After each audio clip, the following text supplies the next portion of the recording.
In today's video, I'm going to show you how to send a high quality photo on Telegram using Telegram Desktop, so your images keep as much clarity and detail as possible when you share them.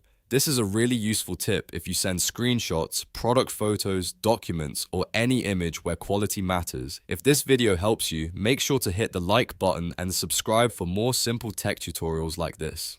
Alright, let's get into it. First, open Telegram Desktop and go to the chat where you want to send your photo. Once you're inside the conversation, look at the bottom left of the chat box and find the Paperclip attachment icon. Instead of hovering over it or using any extra steps, just click the Paperclip icon directly. This will open your file picker so you can choose the image from your computer. Now select the photo you want to send. After you choose the image, double-click it to open the send window. This is the step that lets you review the file before sending it, and it helps make sure you're sending the right image. If needed, check that the photo looks correct and is ready to go. Once the send window is open, click send again to deliver the photo in the chat.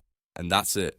Your photo has now been sent through Telegram Desktop. This is a quick and easy way to share images without wasting time, and it's especially helpful when you want to keep your workflow simple and efficient. If this tutorial helped you out, please give this video a like, subscribe to the channel, and turn on notifications so you don't miss the next helpful guide. Thanks for watching, and I'll see you in the next one.